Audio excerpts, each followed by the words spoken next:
Facebook page login అయిన తర్వాత ఒక పోస్ట్ పెట్టడానికి అయితే వచ్చేసాను. ఇక్కడ మనకి సే సంథింగ్ అబౌట్ అని ఉంటాయి కదా, దీని మీద క్లిక్ చేసుకొని నేను ఉట్టిగా హలో అనేది నేను రాస్తున్నాను. ఇలా మనం రాయడం స్టార్ట్ చేసిన తర్వాత ఇక్కడ చూడండి మనకి బోల్డ్ అనే ఆప్షన్స్ అయితే మనకైతే మస్తుగా వచ్చినాయి. అసలు ఇవన్నీ ఏంటి, దీనివల్ల మనకి ఎట్లా ఉపయోగకరంగా ఉంటుంది, దీన్ని మనం నిజంగా యూజ్ చేసుకోవడానికి ఉంటుందా అనేది అయితే మీకు నేను క్లియర్గా చెప్తాను. ఇదైతే ప్రతి ఒక్క అకౌంట్కి అయితే వచ్చింది. అంటే పేజీ ప్రొఫైల్ అనేది డిఫరెంట్ లేకుండా ప్రతి పోస్ట్కి కూడా మనం ఇలా ఏదైనా రాయగానే వస్తుంది. ఇప్పుడు చూడండి మనం ఇక్కడ ఏమి రాయలేదు అనుకోండి, అక్కడ ఏమి ఆప్షన్స్ కనిపించట్లేదు. మనం ఏదైనా రాయడం స్టార్ట్ చేసిన తర్వాత మాత్రమే మనకి ఇక్కడ కనిపిస్తుంది. సో దీని అర్థం ఏంటిది, స్టార్టింగ్ అయితే మనకి పెన్సిల్ సింబల్ చూపిస్తూ హెల్ప్ మీ రైట్ అని అయితే చూపిస్తుంది. అంటే మనకి రాయడంలో హెల్ప్ చేస్తుంట. ఏంటి ఇప్పుడు నేను ఎగ్జాంపుల్గా చెప్తున్నాను. అయితే నార్మల్గా ఒక టెంపుల్ నేమ్ అయితే రాశాను, శ్రీశైలం టెంపుల్ అని అయితే రాశాను. రాసిన తర్వాత కూడా హెల్ప్ మీ రైట్ అని ఉంది కదా పెన్సిల్ సింబల్తోని, ఆ ఆప్షన్ మీద క్లిక్ చేసుకోగానే ఇక్కడ మనకి వేరే పేజీ అనేది ఒక చిన్న పాపప్ లాంటిది ఓపెన్ అయిపోయి ఇక్కడ మనకి Srisailam temple complex, the temple at Srisailam, the Srisailam temple site, Srisailam. Example గా మనకు ఈ వర్డ్ ని మనం ఇంకెన్ని విధాలుగా రాయొచ్చు అనేది ఇక్కడ మనకి ఎగ్జాంపుల్ అయితే చూపిస్తుంది.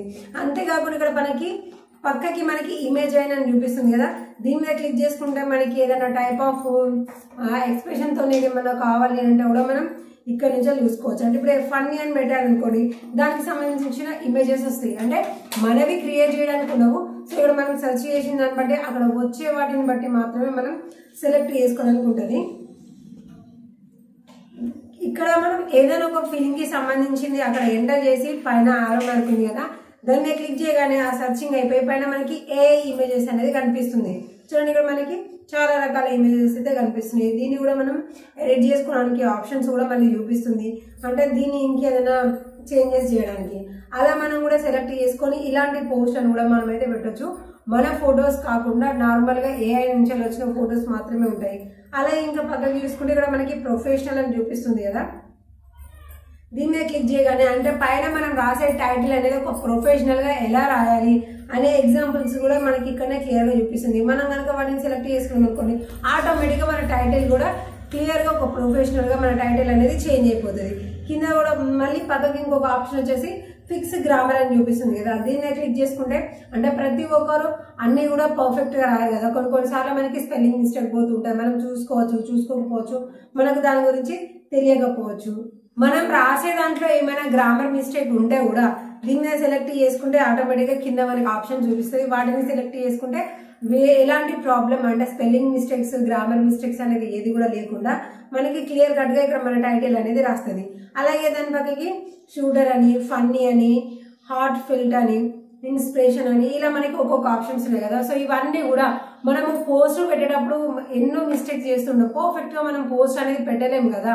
సో దాని గురించి కొంతమందికి తెలియకపోవచ్చు, కొంతమందికి ఏం రావాలో తెలియకపోవచ్చు, కొంతమందికి పర్ఫెక్ట్ గా ఈ ఇంగ్లీష్ రాక కూడా మిస్ అయిపోతూ ఉంటారు కదా. అలాంటి వాళ్ళకు ఇలాంటివి కనుక మీరు సెలెక్ట్ చేసుకున్నారనుకోండి, ప్రతి పోస్ట్ కూడా పర్ఫెక్ట్ గా మీరు పోస్ట్ చేయగలుగుతారు. దానివల్ల ఎలాంటి మిస్టేక్ ఉండదు కాబట్టి సర్చ్ చేసిన వాళ్ళకి కూడా మంచిగా అందుతుంది. అందిన వాళ్ళు కూడా ప్రతి ఒక్కరు కూడా మంచిగా లైక్ చేసే ఛాన్స్ ఉంటుంది. ఇలాగా మనం పోస్ట్ ని 100% పర్ఫెక్ట్ గా పెట్టడానికి ఈ ఆప్షన్స్ అయితే ఉన్నాయి. మరి వీడియోస్, రీల్స్ కి కూడా ఉన్నాయా అంటే వాటికి ఏం లేవు, కేవలం ఫొటోస్ కి మాత్రమే. నార్మల్ గా మనం అప్లోడ్ చేసినప్పుడు ఇక్కడ మాత్రం మనకైతే చూపిస్తుంది.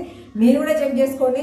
ఎవ్రీ టైం మీరు చెక్ చేసుకున్నారంటే మీరు రాసే టైటిల్ కరెక్ట్ గా ఉందా, స్పెల్లింగ్ మిస్టేక్ లేకుండా, గ్రామర్ మిస్టేక్ లేకుండా మంచిగా ఉందా లేదా అనేది మనకి క్లారిటీగా అనేది తెలుస్తాయి. కాబట్టి దీన్ని మనం అయితే యూజ్ చేసుకోవచ్చు, మంచిగానే ఉంది.